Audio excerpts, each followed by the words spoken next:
Hello, my name is Jim. I'm here today with another Automotive One Take.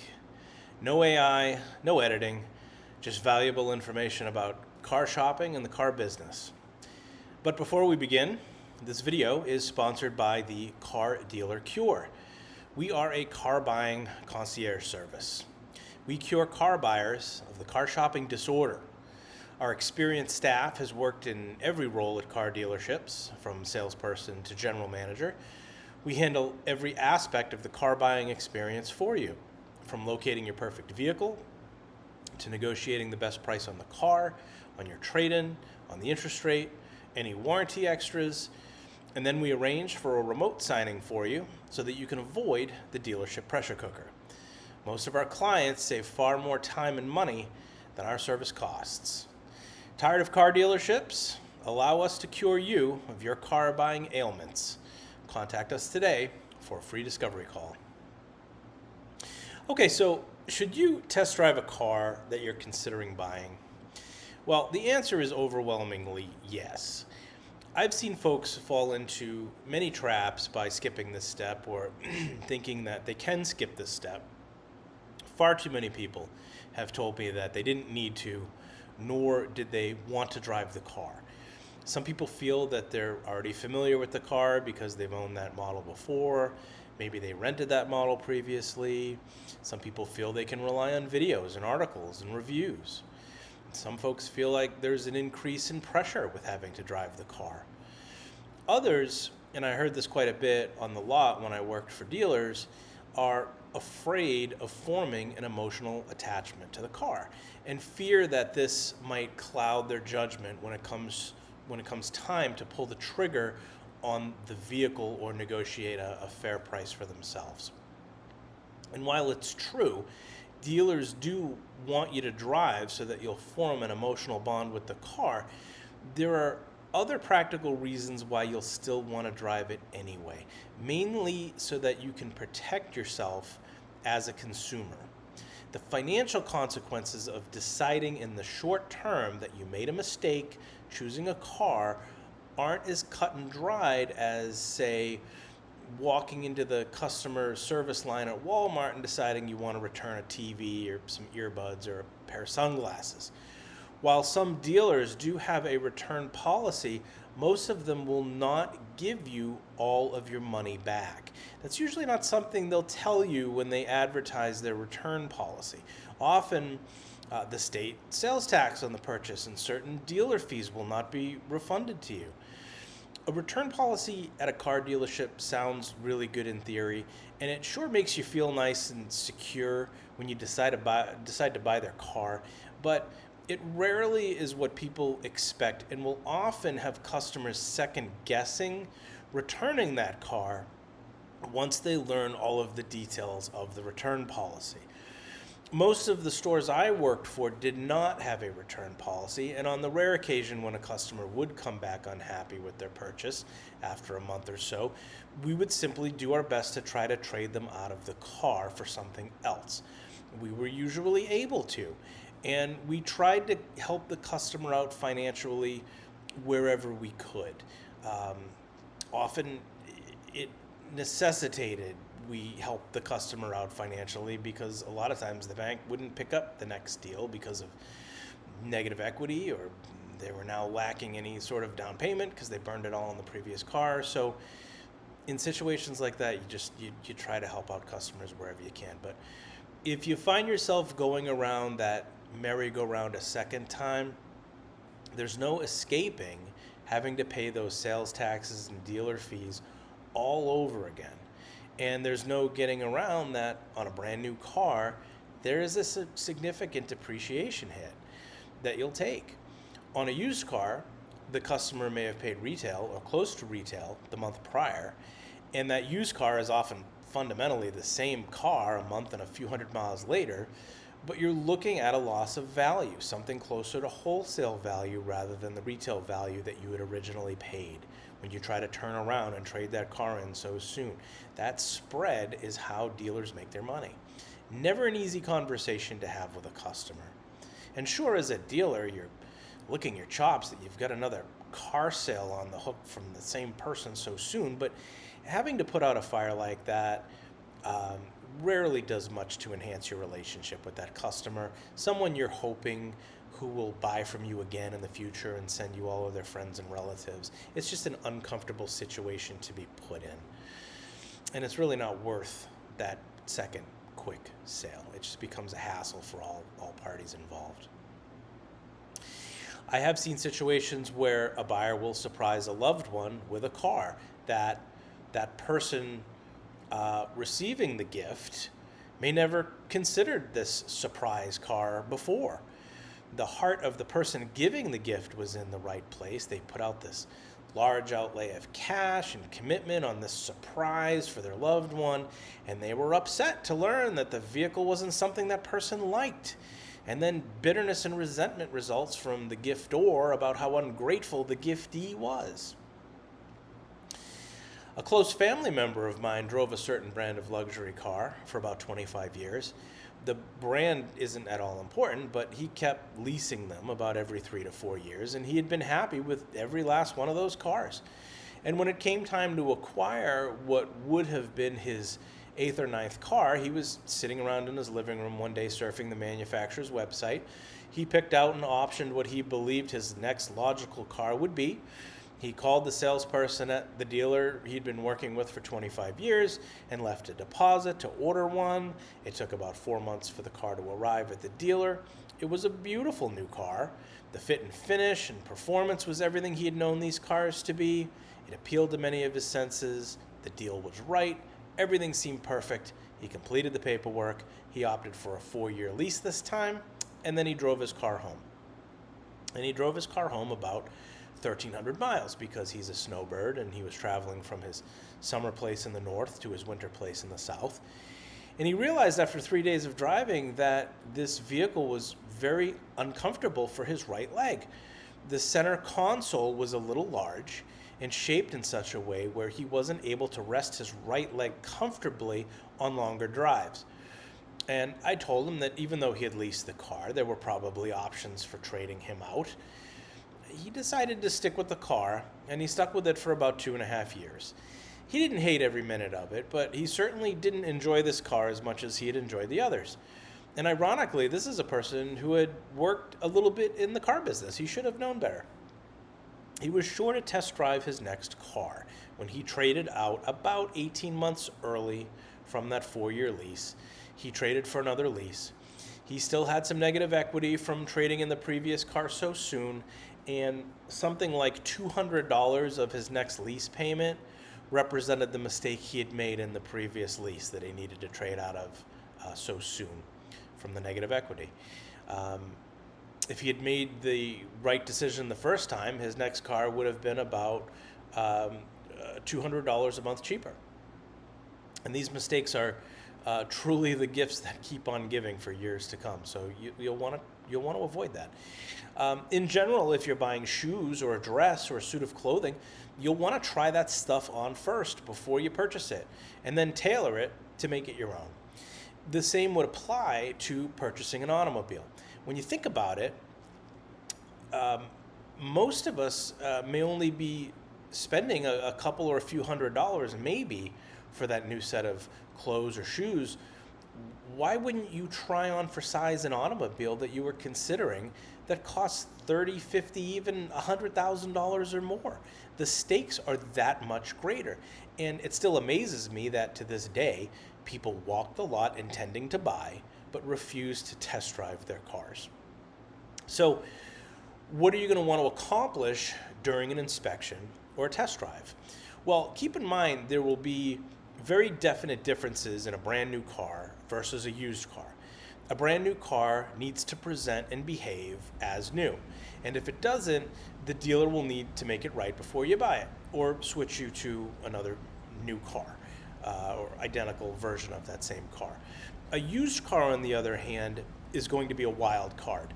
There are plenty of high quality used cars out there that were treated right and serviced properly, but used cars are a perfect example of the idea that no two fingerprints are alike. They all have had different lives, different drivers, They've lived in different geographic locations. They've endured different commutes, different ideas from their owners about what is proper maintenance, different levels of care taken when choosing parking spots or how often to wash or detail the car. Some of these cars will have been smoked in. I don't think I've ever seen a used car that was a former rental unit that had not been smoked in spite of that little no smoking sticker that the agencies like to stick on the dashboard. They all stink of stale cigarettes. With used cars, no two will ever be exactly the same. All the more reason why you should be doing your diligence to inspect that car and drive it. So, what will you want to look for? With a used car, the biggest thing I'm concerned with is trying not to get stuck with someone else's problem. Ideally, you'll want to get a pre-purchase inspection done. That way you can have an independent professional that understands how cars run go through the car. Although this can be costly, especially if you're doing it on a few cars, the cost will definitely add up. So say you're like me, you don't understand a lot about how cars work. You can employ some common sense observations to get a feel for if something is off with a vehicle that is under consideration. Normally, I like to open the hood, check to ensure that all of the fluid levels are good, check the dipstick to the oil, make sure the level is good. Hopefully the oil that we see is a golden clean color and not old and sooty and black.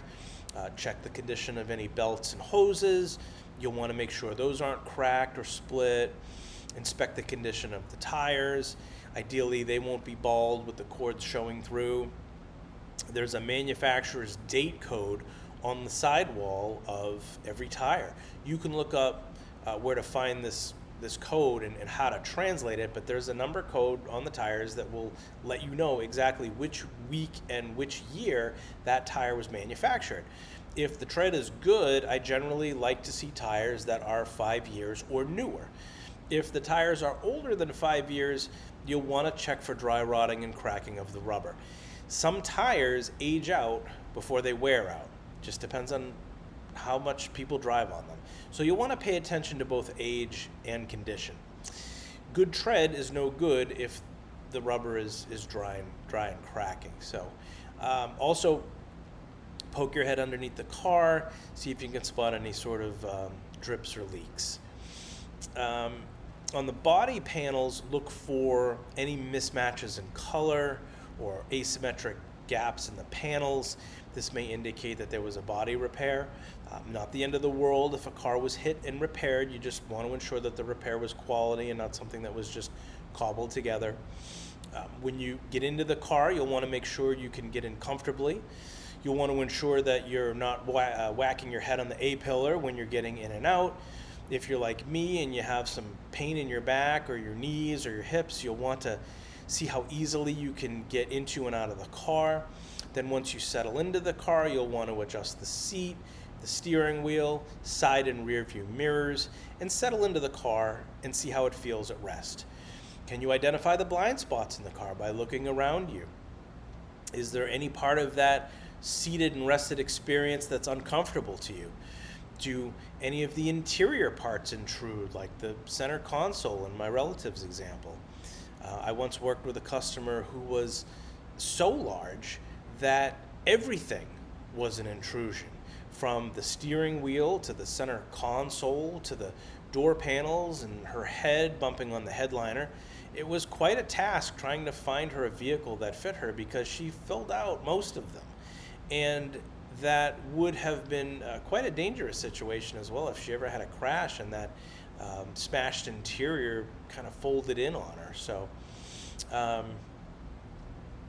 when you start the car from cold, listen for strange knocks or noises or a rough idle when the engine first turns on. Check for any warning lights on the dashboard. When you drive the car, make sure the acceleration seems smooth. Make sure the feeling of the transmission shifting is smooth and isn't jerky, doesn't slip or doesn't clunk. Make sure the brakes stop briskly without pulling the car to one side or make any kind of grinding noises. Ensure the steering is free from vibrations and doesn't pull to either side as well. When you drive over bumps, make sure the suspension handles those bumps with ease and doesn't make any kind of funny noises. Some salesmen are trained to take you along for a short ride in the car first before pulling over and switching off and letting you drive the car next. I don't have a problem with this. It helps some people to acclimate to the vehicle, especially if they have a little bit of test drive stage fright. It makes for a nice smooth transition. Most salesmen will just let you jump in and drive right away, though, right from the beginning. When you do get to drive the car, you'll want to take the vehicle for more than just a cursory ride around the block. If time permits, I personally recommend at least a 20 to 30 minute test drive. Next time you're on a test drive with a dealer, see if you can spot this. Most dealers have a test drive route around their stores, which are just a series of right-hand turns that lands you right back at the dealership. And the main reason for this is that it's a path of least resistance for the customers. On most roads, at least in America anyway, where we all drive on the right-hand side of the road, by taking a path that only makes a series of right turns, they're helping that customer avoid the uncomfortable scenario of potentially having to make a left-hand turn often across the opposite lane of busy traffic. And the salesperson does this because they're trying to avoid making the customer uncomfortable. And while this may seem considerate towards you, it really only serves them while managing to help shortchange the test driving experience for you and for most buyers. I personally prefer test driving the car on my normal daily commuting route, if this is possible, if time permits. There are some dealers that will allow for an extended test drive of a few hours with something called a permission to drive slip. This way, you won't have to tie a salesperson up for several hours, and you can take that car at your leisure to your normal haunts and show the car to any other potential decision makers. If you do get stopped by the police, the permission to drive slip explains why you're driving around on a dealer plate without a dealer employee in the car. Different dealers have different insurance requirements and policies regarding unaccompanied test drives, but those solo test drives are generally a possibility with most dealers. Either before or after the test drive, you'll want to ensure that the car seat tethers for kids are in good working order, and to see if the items you need to ride your pet safely in the car are in place and are in good order. Make sure that the cargo space is adequate for your needs, that you're able to raise and lower the seat backs that transform the space in your cargo areas. Also make sure that you're test driving all of the bells and whistles, all of the electronic switches and stalks, the turn signals, the buttons on your center stack, like the climate control and the radio. Most modern cars have infotainment today. Cycle through that computer screen. Check the power windows and locks, the cruise control. Test to see if the sunroof works if it has one. Test the convertible top if it has one. I'm sure I'm forgetting and missing a few items, but you get the idea.